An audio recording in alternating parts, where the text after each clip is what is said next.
Well, hello, I'm Franklin Abbott, and I'm interviewing Susan Levy today. Today is the 21st, right? 2017, and we are in the home of Morna Gerard in Decatur.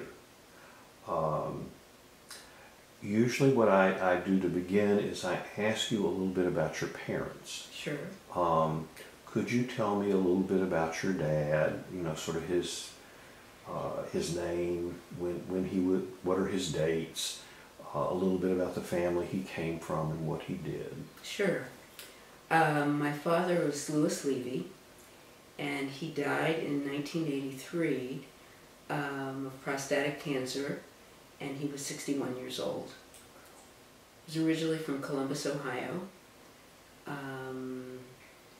His parents were from Russia. He was pretty much a self-made man. Started off working at my grandfather's automotive store.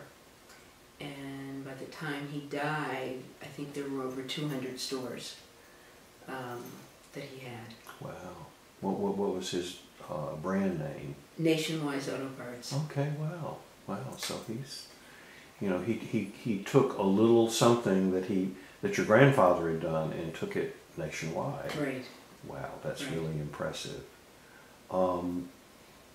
So you knew your grandparents. Yes. What were they like? Not very well. We Mhm. didn't, my dad's parents, and actually my dad's mother died, I don't even remember what age I was at, I was pretty young. But they were from Russia. My grandfather was a very Orthodox Jew, which was very interesting because my father was the youngest child of 6 and a renegade. So we really had to make up stories about when we went out to eat, what we ate, and we couldn't really tell the truth. But we went to visit him once a week, and it would be on Sunday nights. And just really very quiet, have very little connection to him other than our, going there on Sunday evenings. Okay. What about your mom?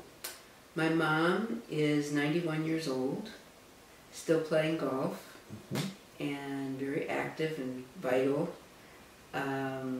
She was born in Cincinnati, Ohio, and one of her parents, her father was from Russia, and her mother was from Lithuania. So, and my grandfather, her dad died when I was a young age, probably less than 6. So I didn't really know him very well. My grandmother I knew.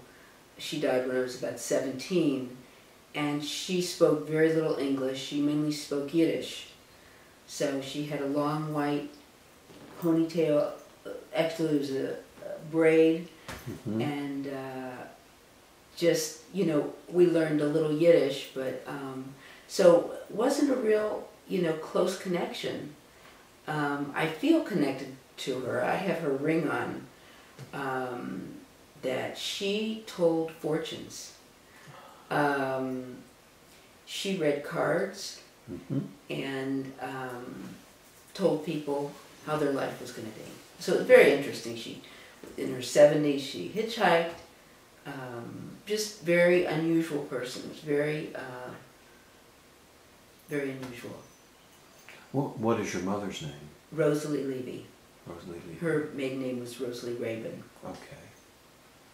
And did she work, or did she just raise the family? And... Just raised the kids. Okay. And she's still around and still playing golf. That's amazing. Very blessed, yeah. How did your parents meet? They met in Dayton, Ohio. My mom was living in Cincinnati, and a neighbor of my aunt had a brother who, my mother was involved with someone, she was almost engaged, and my aunt, told my mom about this neighbor and her brother, and they met. They were fixed up. And I think they were married about 6 months later. Okay. And how long were they married before you came along, and do you have siblings? A couple years. I'm the oldest. I'm 69 years old. I'll be 70 in November.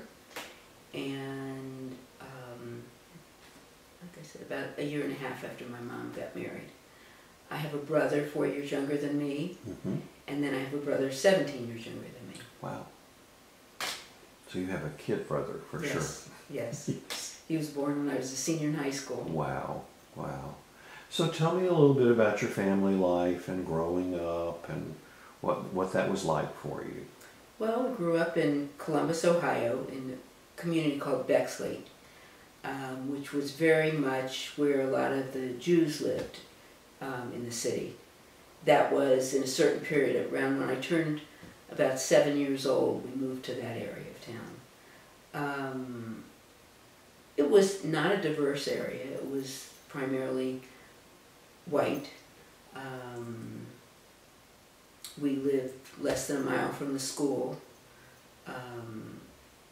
Just, walked to school, had friends in the neighborhood. Very 50s experience. My parents were very, like I said, both of them, my dad came from a very religious family and we were not. We were considered conservative because that's where the synagogue we went to, but really I would think we were more reformed. Did go to Sunday school and got confirmed. My brothers were both bar mitzvahed. And had a feels like, for me, pretty sheltered life in regards to diversity or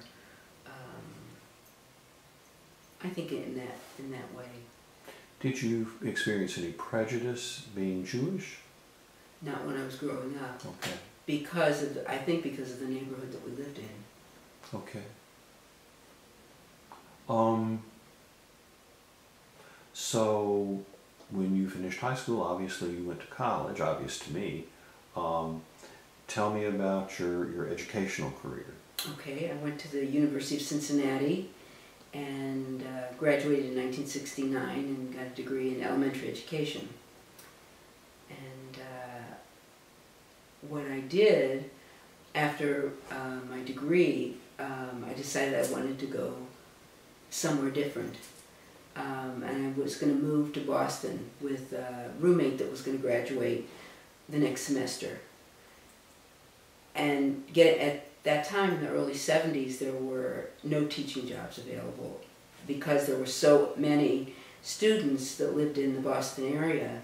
They primarily ended up getting the jobs. So I went without a job, and I ended up getting a secretarial job at Tufts Dental School in the Department of Social Dentistry, where the psychologists, sociologists, nutritionists were.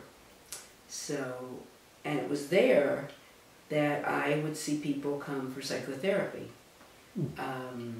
because the psychologist in the department ran encounter groups, did counseling, was a psychologist, and so that's how I got interested in psychology. Okay.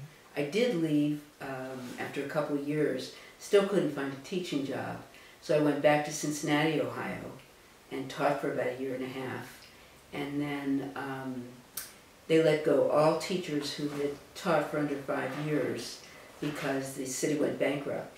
So I went back to Boston and got into a Gestalt therapy program. And that program took place on the campus of Antioch in New Hampshire. And after 3 months of being in the program, they said you can either continue in this program or you could go on to Antioch if you'd like and get a graduate degree in counseling. So with there being no grades, I could get right in. I decided I would go. So it was an easy way into graduate school. So you went to Antioch, back in Ohio? No, in New Hampshire. In New It was Hampshire. a branch in counseling psychology. Okay. And it also had an environmental education program. Wow. But it was a master's program. People from very diverse backgrounds. There were some people that didn't even go to undergraduate school. There were some people that started like drug treatment programs, street programs. So it was a wonderfully diverse program from people from ages early 20s. We had someone 70 years old that was taking a bus once a week from New York City. So just really a very diverse group of people. And it was all groups, no grades, just we wrote papers for every course, all experiential. And it was a wonderful work-study program. So I worked in Boston, lived in Boston, and 9 months I had an internship, was work-study. And then during that time I'd drive to Antioch, which was about an hour and a half away, and we'd stay the whole day. There was another person that I drove with. So we stayed the whole day from 9 in the morning till 7 at night. And then during the 2 summers, we stayed for 2 days. Okay. So it was focused, you know, in small increments. Right, and people from all over New England were coming to the school. Okay. When did you finish? In 1975. Okay. And then what happened? Then I ended up staying at the internship. I was at a place called Project Place, and it was really a place where teenagers, 13 to 18, really should have been going to jail, but this was kind of the last stop. So I was working with adolescents, and it was a pretty difficult situation. Most people, it was what's it called? I can't think of the word. When everyone gets the same amount of money, it was a community that from, you know, the person that was the executive director, the person that mopped the floors, we all got $100 a week. Okay. I can't think of the word. It sounds like a commune of sorts. Right, something like that. A co-op. Right, right. Okay, well that's fascinating. Right. And how long were you there? I was there for 2 years. Most people lasted about 6 months. And I decided that if I wanted to continue to like kids, I needed to leave. And then it was difficult to find work in counseling because of all the schools in Boston also. So I did some secretarial work, and was really difficult looking for a job. So I heard about Atlanta, just heard really good things. This was 1976, and I thought, I'm going to go there, I'm going to stay for a week and see what it looks like. I went there in February, the sun was shining. I stayed with a cousin of a friend, and I went out to the school systems looking for counseling jobs, and I could tell I could get a job very easily. So about 6 months later, I moved here in June, and didn't have a job, but had a place to live, and went and volunteered at, it was called Child Service and Family Counseling Center, which turned into Families First. Okay. So worked in Fairburn, Georgia. Wow. After I was volunteering for 3 weeks. So it was much easier in the South to get a job at that time. Well, Boston would be a really difficult place, but like you said, because of the number of students there. Yeah, there's a lot of There were hundreds of competition. people looking for each job. Right. So you came here in 1976? Okay. And what was it like? Because you'd never lived in the South before. No, it was wonderful. It was a small city. It was 1 million people. I lived in Ansley Park in a studio apartment. And I commuted. I drove about a half an hour to Fairburn, which was in the country. And I had mainly worked in the inner city. So my teaching was in the inner city in Cincinnati and working in the inner city in Boston. So here I was going out to the country from downtown Atlanta. And it was very interesting. It was very exciting. It was fun. People were lovely. But there was still a little anti-Semitism. I had a client that they told me ahead of time was anti-Semitic. And I said, well, it's really interesting that you're going to give her to me. She came one time and wanted to know where I was from. Mm-hmm. And I told her Columbus, Ohio, and I think she knew just from my name. Mm-hmm. So, and I know there were still, in those years earlier, right before I came, there were crosses being burned still in that part of the city. I heard that from, the African American people that worked there. Okay. So how long did you stay in I was there for 2 years. I was under a CETA contract, and when I left, I couldn't find a job right away, so I found a teaching job. So I ended up teaching from January till June, and I went to a school in the inner city in College Park. So it wasn't really the inner city, but it was a class of 39 kids. There were 2 teachers. Pretty difficult class. It was mostly, it was very difficult teaching. It was just, kids were anywhere from probably 10 to 13. So it was really a difficult job. I was lucky that I went back to school in the summer. I had to renew my teaching certification, but that September I found a job at Atlanta West. It was a psychiatric unit. It was 1979. And that was really interesting because I learned all about working with families. I'd never worked with adults until I went to the counseling center in Fairburn. I mainly worked with kids, and this was the first time I was going to be able to work with families. So I was a family therapist on the psych unit. Okay, interesting. And how long did that? I think I was there about 1.5 years, and then someone that had left the program, where did I go from there? Okay, somehow I found it, I must have been there a couple years, because the next job I had was working for the government, running an employee assistance program for the government. And at that time I was interviewed by Ray Craddock at Georgia State. He was going to be the supervisor. And people from New Jersey, which had gotten a contract. I have no idea, I have no memory of how I even found out about that job. But that was great. It was one of the people that were from New Jersey really didn't, there wasn't a whole lot of their involvement. But so we ran a counseling service for 9 or 10 government agencies. Wow. So Ray was connected, of course, to the faculty at Georgia State. Right.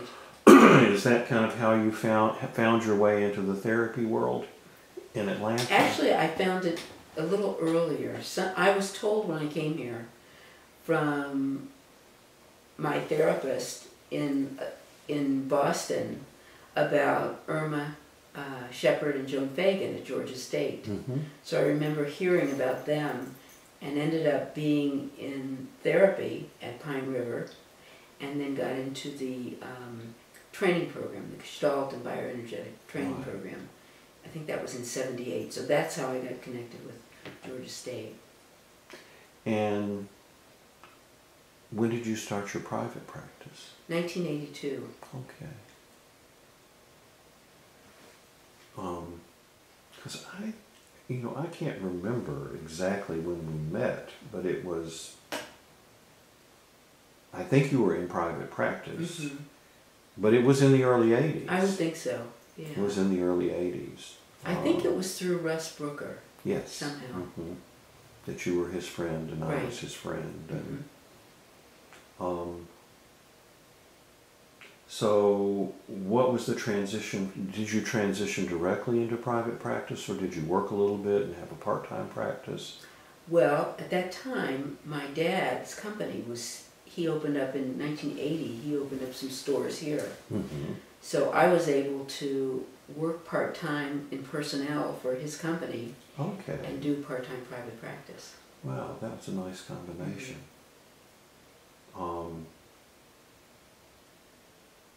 Well, what I remember about getting to know you, it was both around us both being in private practice here, like Russ was, and around the circle of healing that was at the First Existentialist congregation. I believe that I invited you to be a guest facilitator. This is my memory, but you know, it's kind of like a fog on the glass. And that, you know, it was at that junction that I believe both of us were seeing people with HIV, that the epidemic was beginning to really happen in Atlanta. And I know that you dedicated a lot of your energy, both in your practice and as a community volunteer and facilitator around the AIDS epidemic. Could you talk about, you know, what your memory is of getting into that and Sure. what that was like for you? Well, I had specialized in my private practice from the time I opened it and working with people with chronic illness, grief and bereavement, and that came out of my dad's death. I went and studied with Elizabeth Kubler-Ross for a week. She had a program, and in that program there were 80 people. This was in 1983, and I met the first person I met with AIDS, and he was the only person in the group out of 80 people. But that was my first experience working with people with, not working, but being around someone with AIDS. I didn't get involved in the AIDS community. I left Atlanta in '86 when I got married and moved to Canada. So I'm not sure, I don't have a memory of the circle of healing. My memory was when I came back in '89, we came back and I decided I wanted to do volunteer work, and I went to AIDS Atlanta. And somehow I met Paul Plate and Julia Strong and never got called back from AIDS Atlanta. So somehow I found out about Atlanta Interfaith AIDS Network. Lori Downs was working there as a program director, or working as maybe an assistant director. Catherine Cartledge was the director. And they just asked me to come and do a talk on emotional issues and dealing with chronic illness. And I remember walking in to the program. Here was a day program for people living with HIV and AIDS, and it was people from all faiths. And growing up Jewish, I didn't have a synagogue that I was connected with, and it was the first place that I honestly felt a spiritual connection when I walked in the door. And it was, I was very just kind of overwhelmed at the feeling of being in a spiritual place. I had gone to, I think when I lived in Atlanta, I went to Emory, Hillel for Jewish holidays. You know, I'd always observed, I was an observant Jew in regards to the high holidays, but never really, you know, went to services other than the high holidays. So it was interesting for me to walk into this interfaith place and have a spiritual connection. I loved the participants, so I asked them if I could run a support group for their participants. And I did that once a week. And I loved the environment so much that I even asked to be on the board. And it was just a really wonderful part of my life. I would celebrate my birthdays there, and I would invite friends to come, and so that they would meet the participants. What they had mainly was for lunch, churches, synagogues would come and bring lunch and usually get to know some of the participants. And that's how the interfaith community got involved. Okay. And I volunteered there for 10 years. Wow. And also during that time, became a, Jim Sacco and I connected, and he was getting ready to leave AIDS Survival Project. He was running a support group there, so I took over his group with another woman, and her name was Susan also. I can't remember her last name, but she worked at an addiction center in town. So we ran a group on one night during the week. So at that time I was working and doing 2 support groups. Okay. So let's go back to something, you know, the what you said in terms of kind of being redirected or focused by your father's death. He died young, Mm-hmm. and you became interested out of your experience in death and dying, chronic illness, and developed some expertise there that then later kind of you had something to offer in the community where there was so much death and dying and grief. You were pretty immersed at that time, and that was, I don't know, that it seems to me that the cocktail didn't arrive until like 1996, Mm-hmm. 97, something like that. So, you know, from the time that you became involved, you know, more than half of the time that you were running those groups, there was a lot of death and dying going on. You were really right in the middle of it. Can you just talk about that? Maybe share some stories, things that were, you know, profound for you or struggles for you. What did you see? How did you deal with it personally? It was very painful. You know, getting to know people. I think one of the reasons I felt so comfortable in the gay community was because I felt so different in my family. I felt very much an outsider. So I think I connected working with mainly gay men in these groups out of also an understanding of what it feels like to feel so different. But the deaths were really pretty devastating. Getting to know people and going to so many funerals at the time. In '94, I was going through a divorce, and it really was a struggle at that time. I think I even had to stop for a little while. I know I kept up the group at Land Interfaith AIDS Network. I can't remember when I even started with AIDS Survival Project. That might have been even after my divorce. So that might have been 95. Mm-hmm. But it was just a really tough time. You know, just not, people were just dying, and some of it was like going through the motions and being in shock, and it was hard.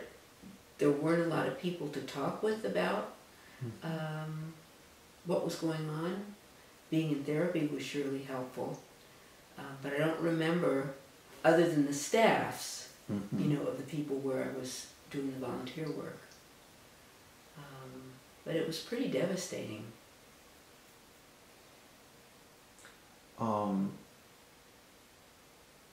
Were there particular individuals that you felt close to that their death was particularly impactful for you? Mm-hmm. One client, well, I met him at Atlanta Interfaith AIDS Network, and his first name was Sean, and he was a young man and was in a relationship, and asked if he could come see me for therapy. I think I saw him for about $15 a session, and so this must have been in 1990 when I started doing the work there. I met him in 1991, and just a wonderful young man. He was a nurse. He was retired because of the severity of his illness at the time. He was diagnosed with AIDS by the time I met him. And just his family pretty much just owned him. He had a wonderful support network. He was very well loved by several of the volunteers that worked at Atlanta Interfaith AIDS Network.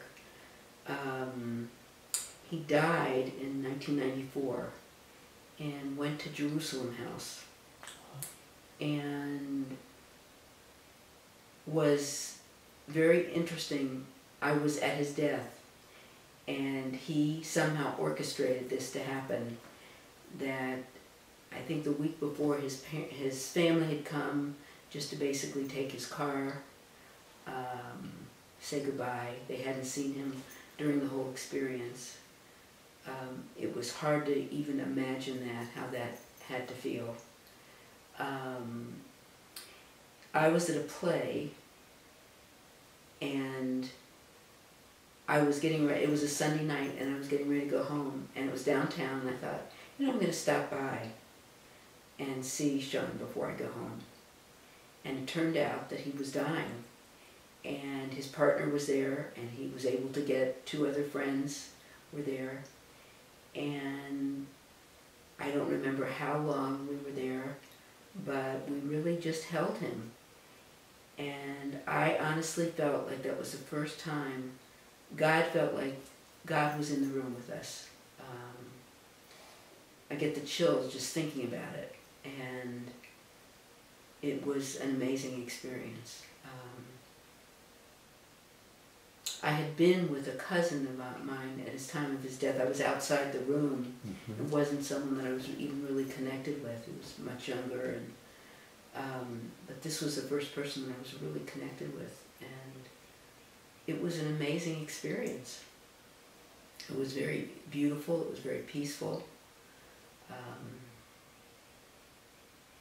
And like I said, it felt like God was in the room. Were there other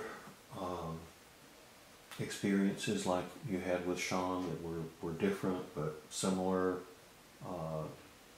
in terms of their impact on you? One of the young men from Atlanta Interfaith, I remember him going home finally to stay with his mother as he was dying, and we talked on the phone occasionally, and that was hard when he left. Another client that I ended up getting through Atlanta Interfaith, I was at his death, which was very different in the sense that his parents were very connected to him and his sister. And this was an interesting experience. I was seeing him at home. First he came to my office for a couple years, and then I would see him at home.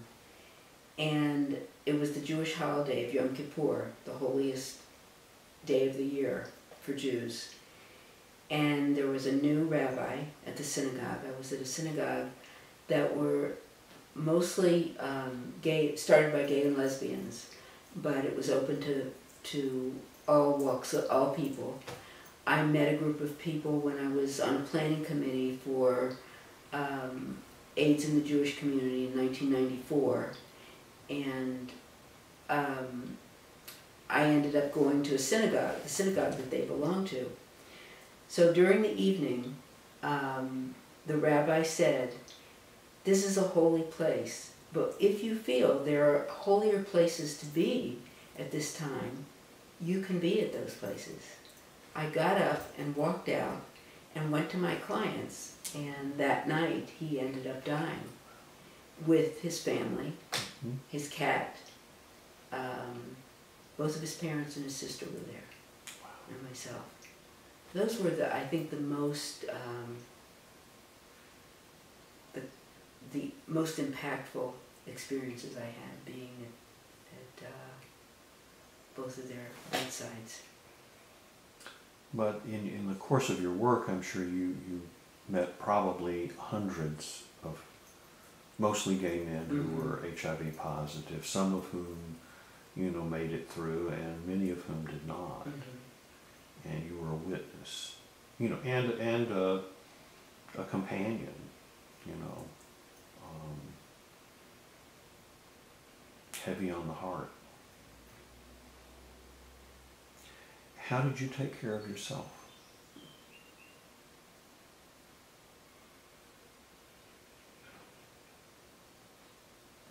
I can feel what it was like. I was in therapy. Um,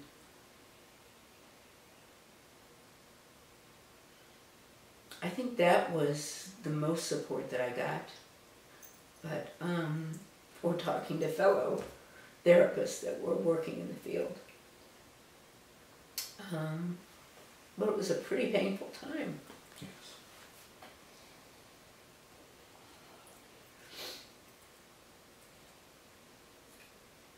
And it was something of a miracle when things started to shift. I know, it really was. There were fellows who literally, came back from the dead, came back from the edge. And so you were still working in the community, you were doing support groups, and you got to see that transformation that occurred. Too late for many, but, and I know that many of the men who particularly were very sick and then, sort of came back to life, wonder why me, but the transformation in the community was pretty remarkable. Because every year we would wait for the International AIDS Conference to happen, because the scientists would wait to make their research findings known. And I think that it was the one in 95 or 96, before the cocktail came out, before it was, announced, that there was just a big wave of dying. Because I think Yes. people would wait, they would kind of hold on to the best of their ability, and then they would find out there was nothing for them. There would be a letting go, because life was so hard. But we did get to witness people moving through to the other side. Mm-hmm. So you were doing groups at that time. What was that like, to be, watching people as they started to get healthy again? I think from 95 to 2000, there weren't that many that I remember getting healthy, that I was around. Mm-hmm. Since mainly, I think the people that were going to the day program were people that were, out of work. Right. And really couldn't go back to work. So I think that colored my experience a little bit. I did have a close friend of mine that I met through Atlanta Interfaith AIDS Network on the board, that became one of my closest friends, just died a year ago, and was one of those that lived a long time with AIDS. And that's been a pretty hard loss for me. Mm-hmm. Well, you went through a lot with him. Mm-hmm. Yeah, and then he died pretty quickly. So you talked about spiritual things, about feeling a spiritual community for the first time at the interfaith network meetings, and feeling God in the room when your client died. And I know that your spirituality is really important to you. Can you talk a little bit about where it has taken you, what your journey has been like? Well, I think I remember being involved in a group with you that you did. It was a spiritual group. I'm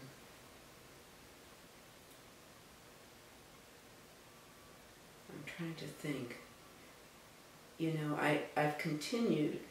I've been meditating the last couple of years. That's been, I would do that on and off. Spirituality for me mostly felt like feelings that I would feel, whether it be in an experience, working with someone, working with a client. It wasn't a religious feeling for me.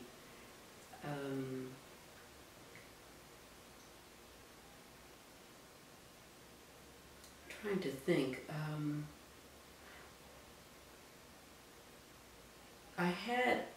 I stopped doing the major work in 2000, and in 2001 I had a mini stroke, which, talk about a spiritual experience.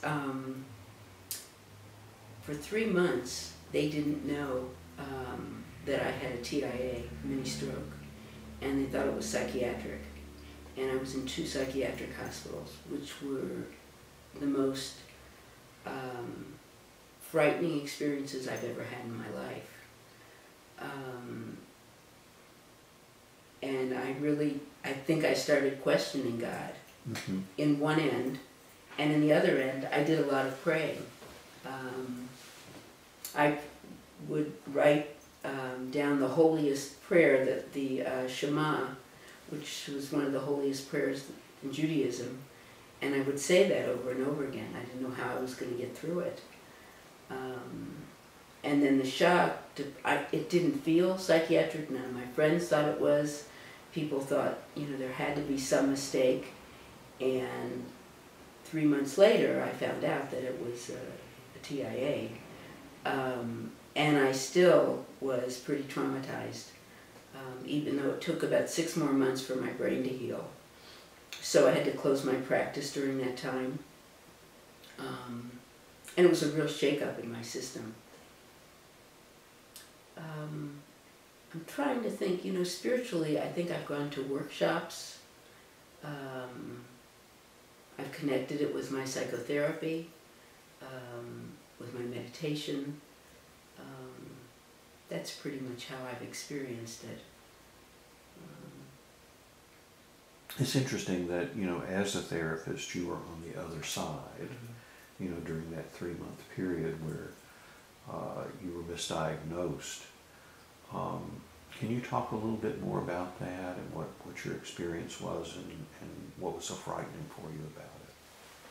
Well, what happened, the night it happened, I walked into I was moving, and I was staying at a friend's house, and I was going to be, my place sold, and I was waiting for my new condo to be ready, which supposedly was 6 weeks. So I was going to be staying with different friends. And so I had my suitcases, I was packing, and that was a pretty stressful time. And one afternoon, late evening, all of a sudden something went, I could tell something happened in my head. And things started going in slow motion. I was driving around, and I was kind of watching myself. I ended up doing things like wearing 2 different shoes. I got lost driving. I ended up picking up a hitchhiker because he had a sign that said, "I have AIDS, please help me." And I opened the window and said, "Please help me." And the guy got in my car. I could have been killed, who knows what. He took me, he said, "I have a policeman friend over at the Varsity," which was right near where I was. It's a drive-in restaurant. And he ended up stealing my wallet, but I got to a policeman, and friends came. They took me right to a hospital. I was very agitated, just kind of watching things. I was diagnosed as being psychotic, And that morning, I was still in the hospital. They took a CAT scan and nothing showed up on the CAT scan. And they took me to a psychiatrist, a child psychiatrist. I got into it like 7 in the morning.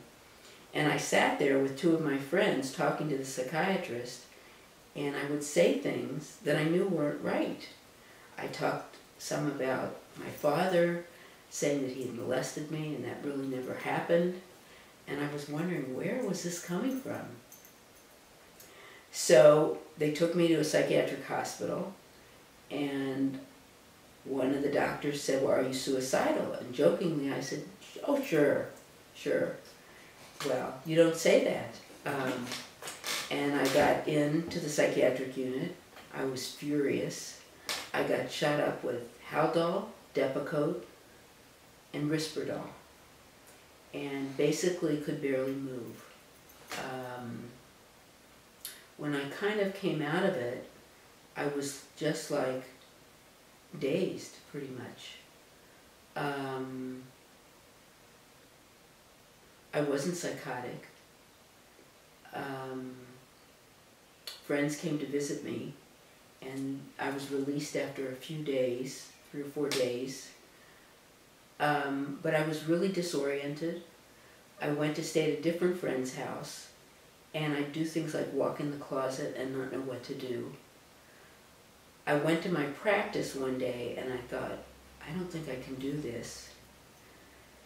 So I stopped working and went to the psychiatrist who thought I was psychotic, and I wasn't. I was being given psychotic medication and was not psychotic, but was pretty disoriented a lot of the time, and was terrified.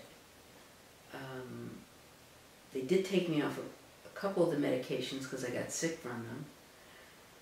And finally, my friends didn't know what to do, so I ended up going to McLean's Hospital in Boston, which was supposedly the best psychiatric institute at that time. This happened in 2001, and that was an even bigger nightmare. It was like being in a place that was cuckoo's nest. I was with people that had tried to commit suicide, people that had been in and out of psychiatric hospitals. What was frightening is that the doctor, the psychiatrist, said to me, we may never know what's wrong with you. And I mean, that was terrifying in itself. I had asked to go to a neurologist. I'd been to one neurologist, which was a pretty awful experience. The neurologist kept me waiting for 3 hours, and when I got to him, he talked about the fact that I was Jewish, and he was Muslim, and he had a Jewish girlfriend, and I'm thinking, what is going on here? Well, I was in his office from 5 in the evening until 7:30 when his nurse said, we need to leave. He did for 10 minutes an assessment. I did have an EEG, which he said was normal.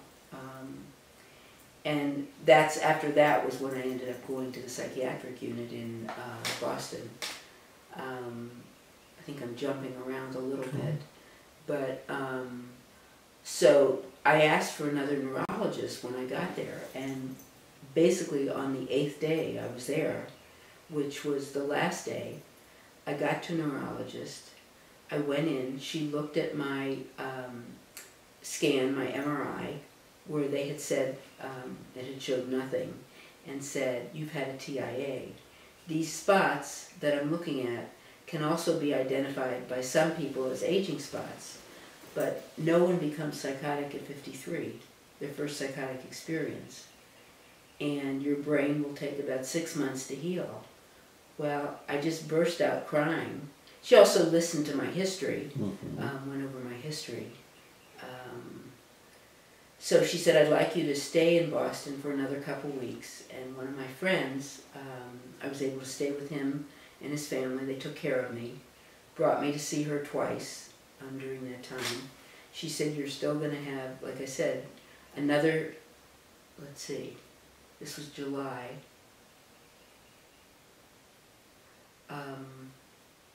another 6 months it would take for my brain to heal. So I ended up going back to Atlanta, having to live, my place was not going to be ready for a while. Still, I had a contractor that was a nightmare. So I ended up staying in a hotel. I stayed with my mother first for a couple weeks and went to Florida. Then she came and stayed with me in the hotel. And I found a psychiatrist that was working with me. And he was able to understand what I had. So that was, I kind of watched over those months my own healing experience, and was pretty traumatized afterwards for a couple of years. I think it took, really. The world really spun out of control. Yeah. And you didn't get, and what had happened wasn't recognized or treated, you know, for a while. And it really, here after being someone that would be an advocate for clients, and to be in a position where it didn't matter how much money you had, who you knew, one misdiagnosis, you went totally down the system. At one point I saw a neuropsych person who, because of the psychotic depression diagnosis I had, thought I might have a form of Lewy dementia. So, I mean, I had all kinds of diagnoses. But you rebuilt yourself, you know, and, you know, have had a good, functional, interesting life since then. Right. But I can imagine that, you know, that sort of trauma would linger, and particularly something with the brain, because you can't see the brain. Right. You know, if it was your knee, you could tell that the swelling had gone down. But with your brain, and then second guessing yourself for a long time, you know, am I perceiving things correctly? Do other people see me? Right. You know, that kind of stuff. So therapy and friendship and time sound like the healing elements there. Right. And so at that time, I was not real connected with the AIDS community. Right. Because you were having to take care of yourself. Right.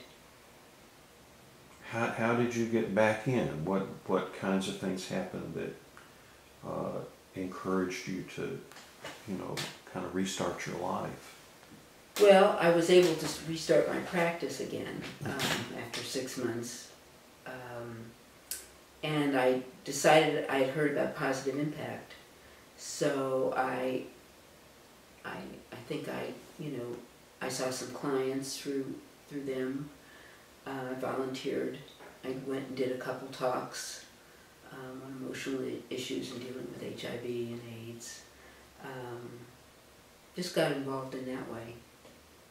So that sort of became your new volunteer opportunity. Positive Impact, you know, of course, has been a really, really important organization in terms of helping people with HIV/AIDS and their friends and families with low-cost counseling, because many people who have HIV/AIDS are economically impacted. Can you talk a little bit about your experiences? Because that was after the cocktail came out. Right. So that was kind of a different world that you re-entered. You left the world of death and dying, and you came back into the world of chronic illness. Right. And it was basically very similar. It was interesting. I had the first woman I saw, must have been somewhere in mid-2000, as a client that had AIDS and was basically had gotten AIDS through her ex-husband, and she was pretty terrified. and she's still living today. I saw her for a couple years, and she pretty much, has been living. I haven't been in contact with her for a number of years, but I did have contact with her for a number of years after the time that I saw her. And basically it was working the similar kind of work that I had, been doing all along. Did your practice change after you interrupted it and came back? Well, most of the people came back to me, except for I think one person. They had been divvied out to other friends. Mm-hmm. So it really didn't change a lot. But you entered with a different perspective. Right, definitely. I definitely could sit at a different level with people, a lot more of the unknown than I had originally. I knew a lot about death and dying from my family experience, but I had never had, a personal health crisis until that one time. So definitely could sit with people with the unknown in a whole different way.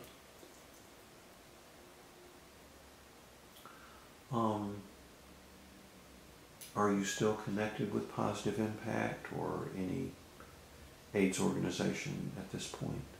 Not really. I was just going to call up this week and talk to them about, doing some volunteers, seeing if they... I had called a couple years ago, or a year ago, and said I wanted to do something. Didn't hear back from them, but I'm going to try again and see if they are needing anybody. I think about a year ago they went through a transformation and combined with another organization. Right. So, right.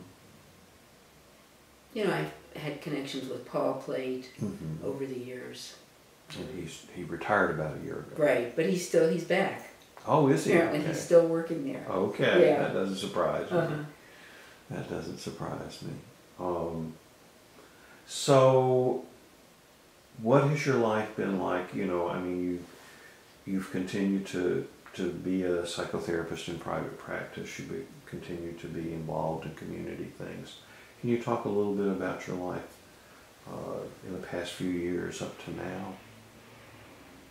Well, I've had my private practice. I also, in the last 5 or 6 years, have maybe it's even longer than that, might be 7 years, decided I wanted to, I had been taking Tai Chi for many years, probably on and off since mid-80s, and decided along with my practice I wanted to learn even more about Tai Chi and Qigong, and went through a training program, and so have brought that into my private practice. So I teach a couple Qigong classes twice a week.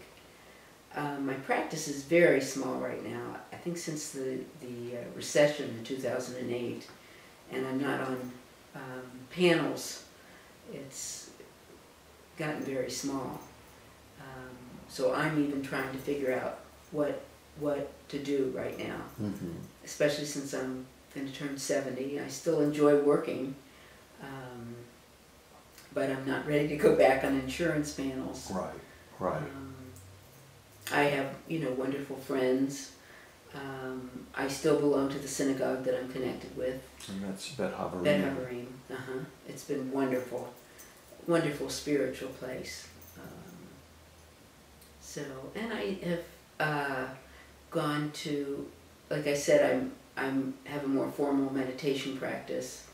I learned through a Deepak Chopra teacher, a particular type of meditation that came out of TM, but they use your birth date.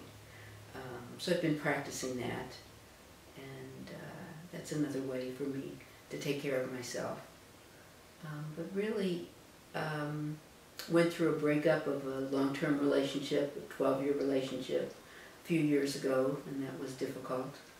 So I'm single again, and not where I thought I would be. I don't know where I thought I would be at this age, but definitely not where I thought I would be. I feel very blessed in my life. I get to travel a lot. I'm very involved in an interfaith group, an organization with Christian, Muslims, and Jews. I'm on a board that has one group that travel together, different groups of people that travel around to different parts of the world where Christian, Muslims, and Jews got along at one time. So I still am doing my interfaith work. I've been doing that for a number of years. I'm on a Tai Chi board and am involved in, once a year we do a retreat for people with Parkinson's. So, but I feel very blessed. I feel blessed to have my mother still alive. I have a wonderful family, my 2 younger brothers and their kids. So I see my mother as much as I can. Try to go once a month or every other month to see her.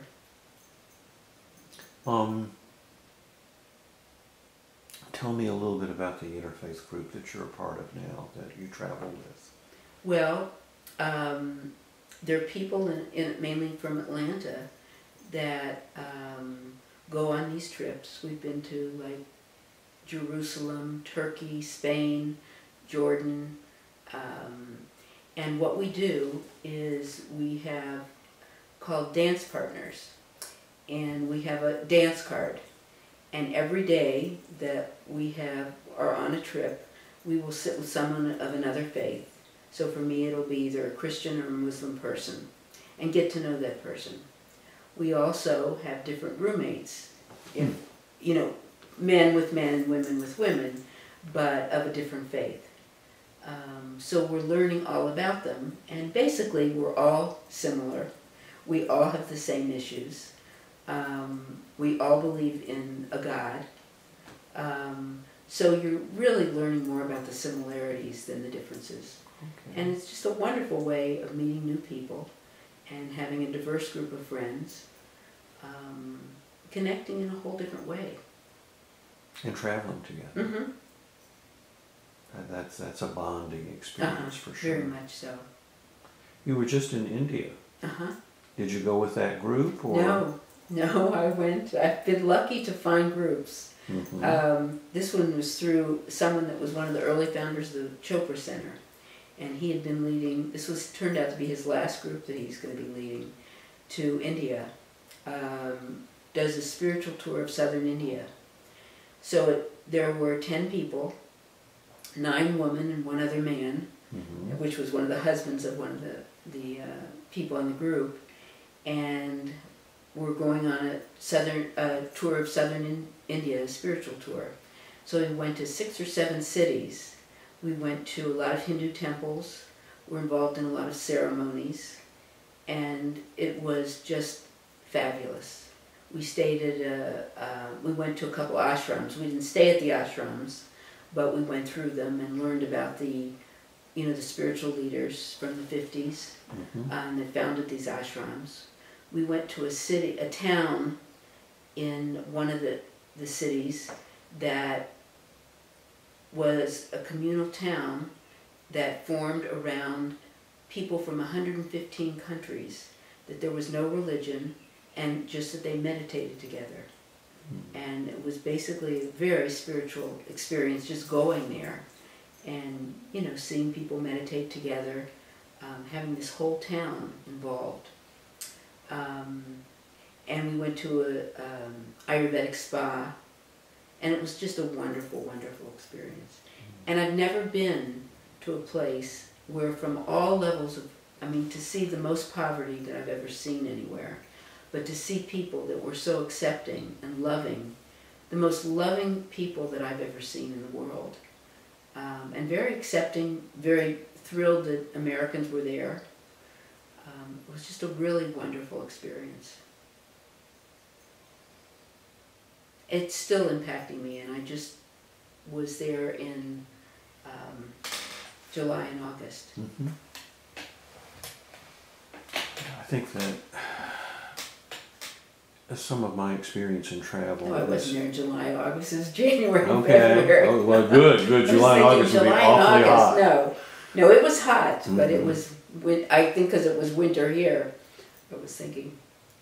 I was going to say that I think that traveling to places like India, you know, it's almost as if you're not in another country, you're in another dimension, because consciousness is constructed differently. Right. And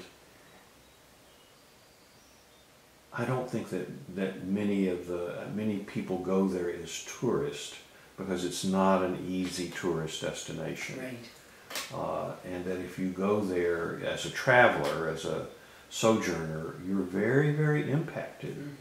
You know, and you were not just seeing the pretty things. You were going into the temples, into the ceremonies, into the communities, and so I'm sure that was, you know, it was profound, and it, you know, that kind of meal takes a long time to digest. Right.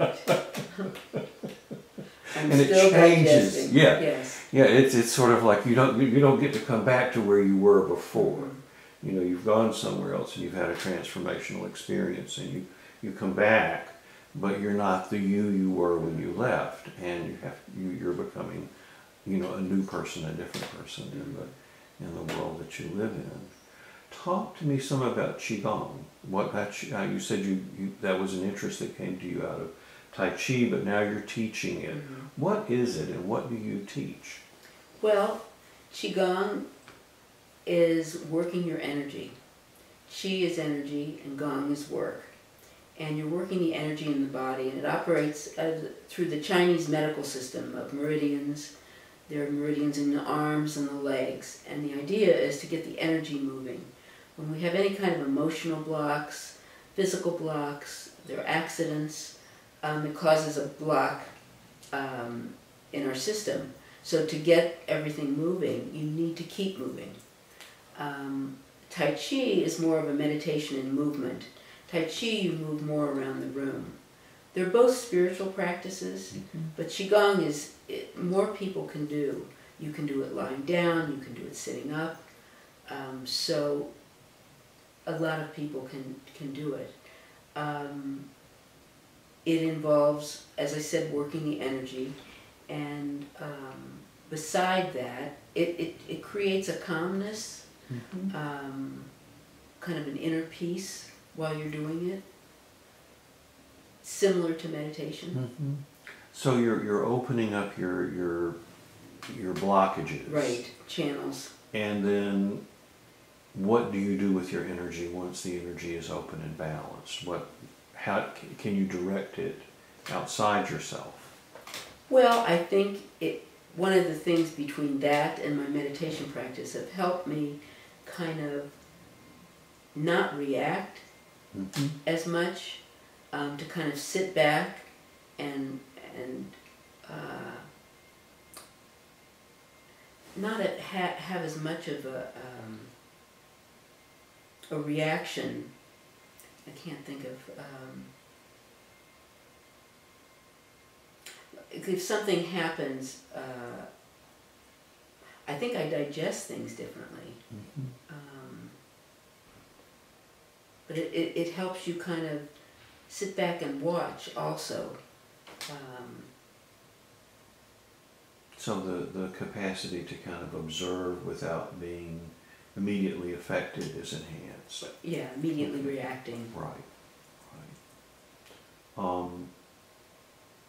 So it's kind of like meditation, and it's kind of like Tai Chi. Not as elaborate as Tai Chi, and perhaps more. A lot of breathing. More focused than meditation. Yeah. How have you found people responding to that? What is your experience as a teacher? Well, Qigong usually a lot of people haven't heard about. So I'll put like Tai Chi, like, in the description. People seem to enjoy it, that come. It's not easy to get a lot of people to come. Not as easy as I thought. One of the funny things that I heard from someone that's been teaching Tai Chi for many years, they said the reason that Tai Chi doesn't draw as many people as yoga is because the Beatles were involved with the yoga. Mm-hmm. You know, the Maharishi and.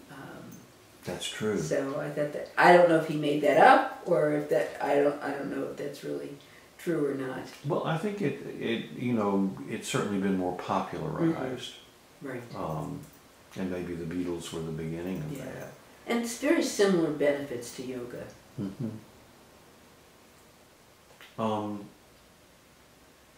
You've been involved over the years with the American Academy of Psychotherapists. You know, that's a pretty vibrant community of psychotherapists, both locally and, you know, around the country. Can you talk a little bit about your experiences there? Sure. American Academy of Psychotherapists is really an organization that focuses on the person of the therapist. Learning wonderful ways to take care of ourselves by being in groups, mainly where we are, either there's a person that is leading the group depending on what the topic is, or if it's a process group, that really helps us continue to work on ourselves as we're working with people. Mm-hmm. It's been a very positive organization for me. I go twice a year. Once a year, it's for members only when it meets in the summer, and it's like summer camp. Mm-hmm. I've known the same people since 1982. Wow. And I've been a member since then. So, 35 years. Yeah. Half your life. Mm-hmm. Yeah. So that's been a wonderful organization for me. And just really supported people that I, network of people out of all over the United States. And I just continue to know that the importance of working on myself, Mm-hmm. whether it be in a process group or my own therapy. You mentioned spending frequent time with your mother. What is it like for you as an older person now to still have a mother? Well, I feel very blessed, as I've said. My mother's we had a much more complicated relationship when I was growing up. Was much more conflict. I think since my TIA, and even before that, my divorce, was when I got more connected with my mother. And my mother's just been really wonderful in supporting me and around. One of the things that has impacted my life from the TIA, and I just found this out in the last probably 5-6 years, but because my TIA was in the limbic area of my brain, I'm more prone to depression. Huh. So I've had to struggle with that a lot. And that's been difficult. Well, you work with people who have depression. Sure. So it's hard being depressed yourself, Right. sitting with depressed people. Right. And even knowing that, even knowing that that's where, I had a background, both of my parents on both sides, there were histories of depression, but I had never experienced the kind of depression that I had since the TIA. And like I said, I've gotten most of my support from friends, from family. But I can talk to my mother in a different way than I used to talk to her. Hmm. It does seem to be an advantage of having lived into, you yourself are, in the territory of the elder now. Mm-hmm. My parents are still living. They're Mm-hmm. almost as old as your mother. Uh-huh. And I have a very nice relationship with them now because they've gotten sweeter, Mm-hmm. and so have I.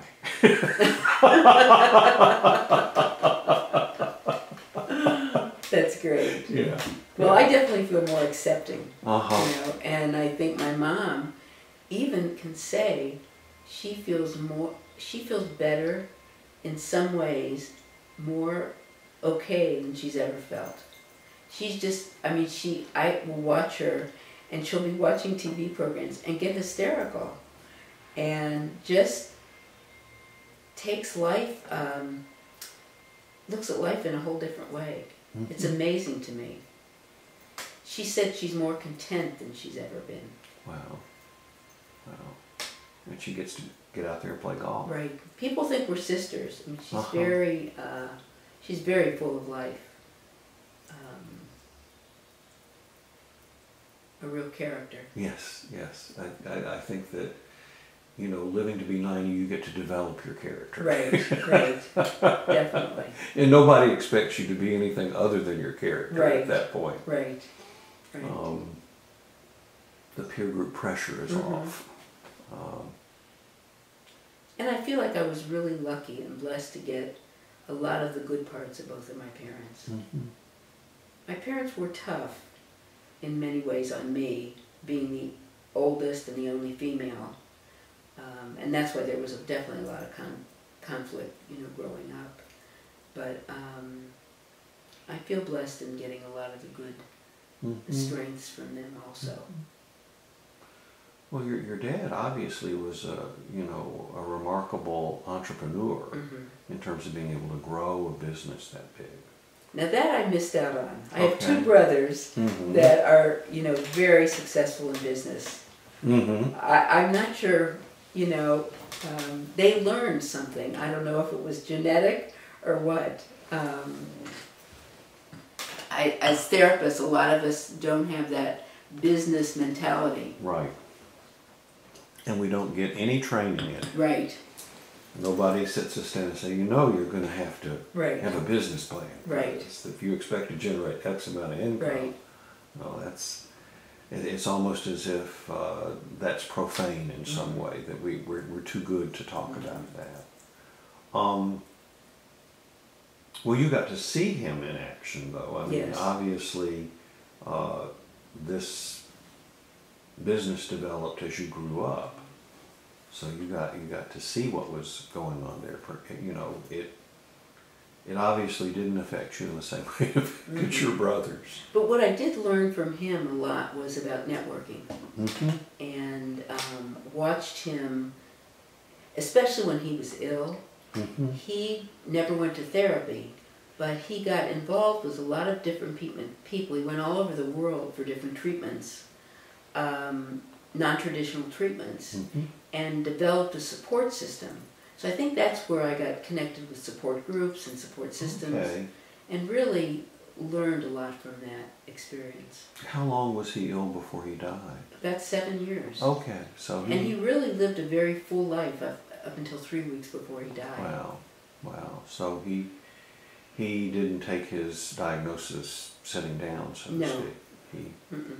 And he didn't accept the prognosis. Right. Was that, did you call upon some of that when you were going through your health crisis? Because you didn't accept the diagnosis. You knew that. I couldn't believe it. You know, and I don't think my friends, no one knew what to believe. But I was definitely at a more terrified place than I'd ever been in my life. Well, I think that the potency there is the labeling that occurs, is that once you're labeled, then everybody sees that label first and you second. Right. And if you protest, well, then it's part of the symptoms. Right. You know, of course, she doesn't think she's crazy. She's crazy. There's no way of getting out of that. Right. R.D. Laing wrote a lot about that, because he worked with the severely mentally ill, and you know, the politics of experience, and how, you know, you go down the rabbit hole and it's very, very difficult to get back up. Right. I remember seeing him speak in 1970, I think it was, in Boston. Little did you know that you would have that. Little did I know what I would end up doing in my lifetime. Well, and it in some ways it's like a shamanic initiation. You know, you really went, you know, to a place that most people don't go, and you reconstructed yourself from that place. And in what I understand about the initiation of shamans is that, you know, there's a near-death or psychic death experience that you have to die and then come back you know, as a different being. Mm-hmm. So Well, I definitely felt that. mm-hmm. Yeah, yeah, that was profound. And like you say, it allows you to sit with people, Mm-hmm. you know, you know, when they don't know. And that's a very difficult thing, I think, in our culture is, you know, we're supposed to know, Mm-hmm. or somebody's supposed to know. Mm-hmm. And then what happens if you don't know, if you're betwixt and between? Right. There's a lot of judgment that gets Mm-hmm. put on that. And a big push to say, well, it's this, no, it's that. So it sounds to me like your teachers through life have been, you know, have come as challenges, like working with those very difficult teenagers in your early career, and then, you know, working with people, you know, who were, you know, in the, you know, throes of the AIDS epidemic that had no way, didn't have there was no hope in many ways at that time, and then, you know, your own health crisis that, you know, pulled you down and through. As you reflect back on that, what are some of the most important things you think that happened to you, or that you learned, or insights, things that you gleaned from those experiences? Well, I think the importance of taking care of yourself in all ways, emotionally, psychologically, physically, spiritually. I have found that working with people tend to do better when they're ill, when they have some level of spiritual connection.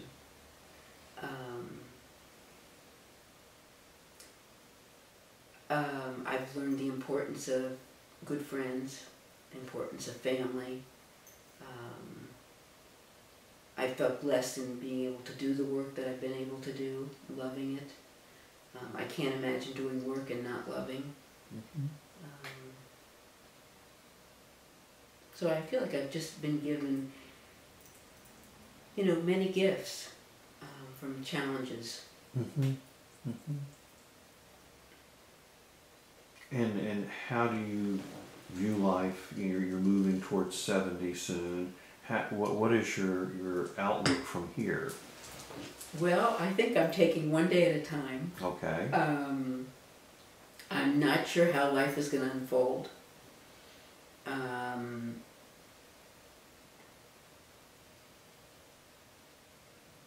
So that's what I'm doing right now. I'm putting a lot of faith in that I will get through whatever I need to get through.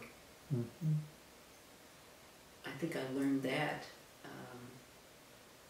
And I think we learn a lot about that from loss, whether it's loss of health, you know, loss of family, loss of friends.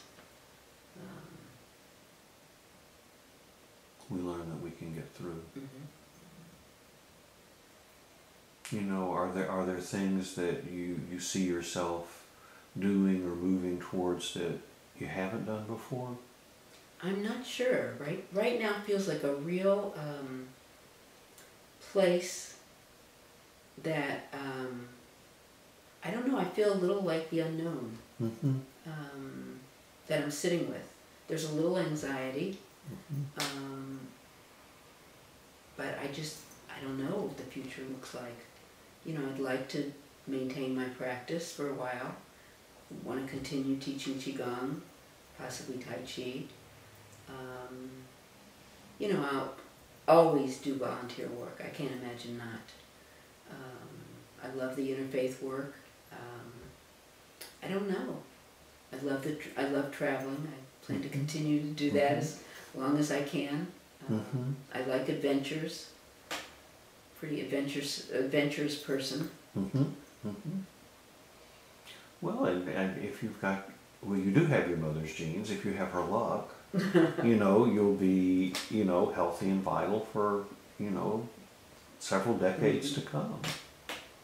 We are living in a remarkable time when things can be replaced. Right. That would be would have been disability, would have created disability for our grandparents. you know, they can be fixed. And, you know, we know to eat better and exercise, things that they didn't know. But you know, your story is very interesting, you know, and that's part of why I go back and ask questions about, you know, where did your father come from and what was his family like, and you know, how did your parents come together and what was your family like? Because I think that, you know, we have, you know, one grandfather who was, you know, an immigrant entrepreneur, and one grandmother that was a mystic of sorts. You know, and from that, you know, your father's flourishing business, your mother's long life, your brothers being successful as business people, and you've had quite an adventure. You know, you said you liked adventures, and, you know, all adventures, I think this is why we like movies, because it's happening outside of us, is that there's the point where the storm is out there and the ship is listing and we're going back and forth and we don't know, you know, and you know, that we'll make it through the storm, but that's where you know, that's the good part. Right. And then hopefully we have some smooth sailing for a while. Is there anything that you can think of that is relevant to your life experience or your work with people with HIV/AIDS, or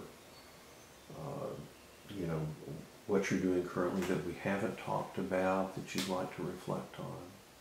I don't think so. I just know it's been a real honor, I think, to work in the AIDS community. I've learned a lot, been able to love a lot and feel loved,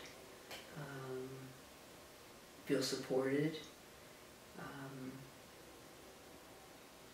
and feel blessed that I've been able to do the work I can. Sometimes I feel like God is working through me, because sometimes I don't know where things are coming from,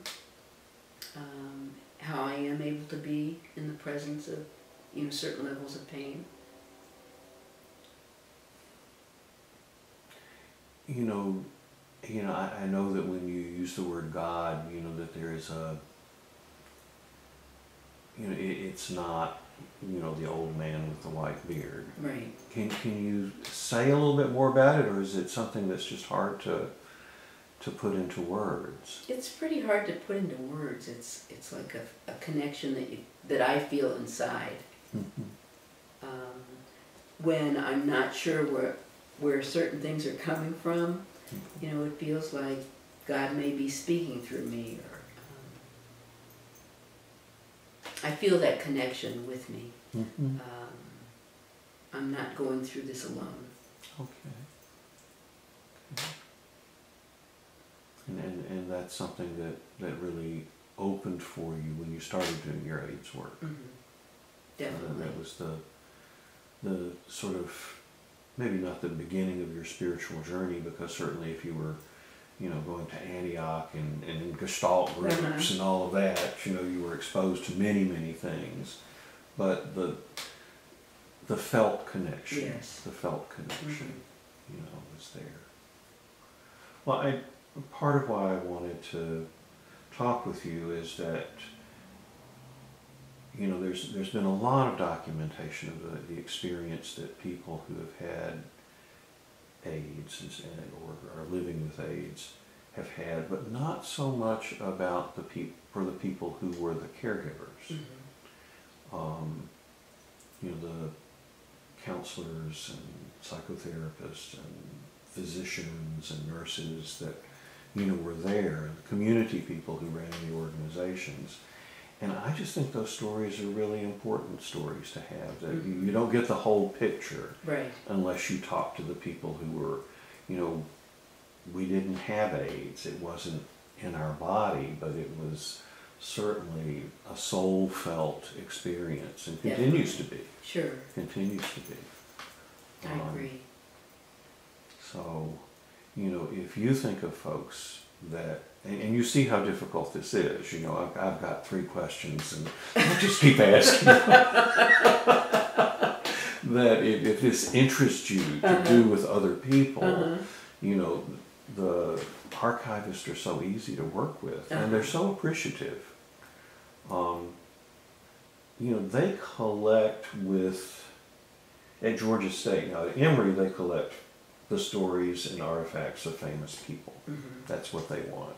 But at Georgia State they really do something interesting. They collect the stories and artifacts of people who are ordinary, you know. And as Maureen was saying, they don't always know what they're collecting for. Because if somebody, you know, once your story is transcribed, then you can imagine that there are all kinds of words in your story that anybody could click on, and whoop, there would be, you know,